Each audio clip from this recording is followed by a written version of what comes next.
आज हम बात करेंगे जीवन के कुछ ऐसे विचार के बारे में जो हमें एक बेहतर इंसान बनने और अपने जीवन को सफल बनाने में मदद कर सकते हैं।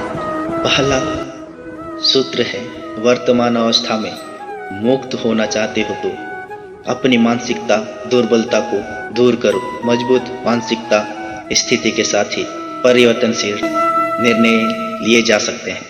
दूसरा सूत्र है, को नियंत्रित रखने वाला शक्तिशाली हो सकता है, लेकिन स्वयं को नियंत्रित वाले उसे भी अधिक शक्तिशाली होते हैं। तीसरा सूत्र है, जो आप पाना चाहते हैं वह मांगने से नहीं मिलेगा, आपको उसके लायक बनना होगा। चौथा सूत्र है, उस मनुष्य की ताकत का कोई मुकाबला नहीं कर सकता जिसके पास सब्र की ताकत हो। पांचवा सूत्र है, गलत लोगों की हार उसी वक्त तय हो जाती है जब सही लोग अपने आप चुप हो जाते हैं।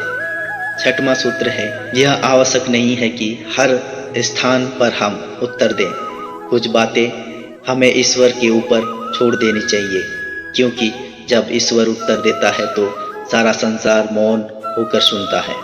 सातवां सूत्र, जिंदगी को जंगल के उस पेड़ की तरह बनाओ जो हर परिस्थिति में मस्ती से झूमता रहता है। आठवां सूत्र, आप तब तक कभी नहीं समझ पाएंगे आपने किसी को क्या नुकसान पहुंचाया जब तक कि आपके साथ वही व्यवहार किया नहीं जाता। इसी को कर्म कहते हैं।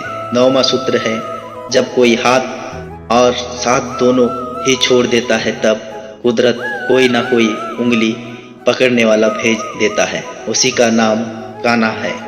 10वां सूत्र है, परिवर्तन ही प्रकृति का नियम है, इसीलिए जो पीछे छूट गया उसका शोक मनाने की जगह जो आपके पास है उसका आनंद उठाना सीखिए। 11वां सूत्र है, किसी से किसी भी तरह की प्रतिस्पर्धा की आवश्यकता नहीं है, आप स्वयं में जैसे हैं एकदम सही है, स्वयं को स्वीकार करें। 12वां सूत्र है, जीवन मिलना भाग्य की बात है, मृत्यु होना समय की बात है, परंतु मृत्यु के बाद लोगों के हृदय में जीवित रहना यह तो कर्मों की बात है।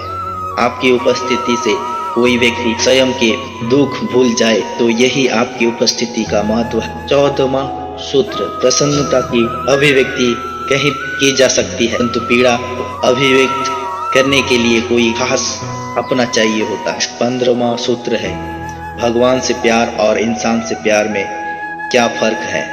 इंसान से प्यार करने पर वह हमारी कमजोरी बन जाता है और भगवान से प्यार करने पर वह हमारी ताकत बन जाता है।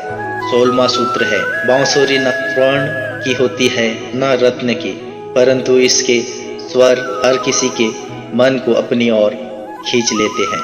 वैसे ही जब मनुष्य के वाणी और कर्म सुंदर होते हैं तो उसे बाहरी बनावट की आवश्यकता नहीं होती, बांसुरी की तरह वह भी ईश्वर को प्रिय होती है।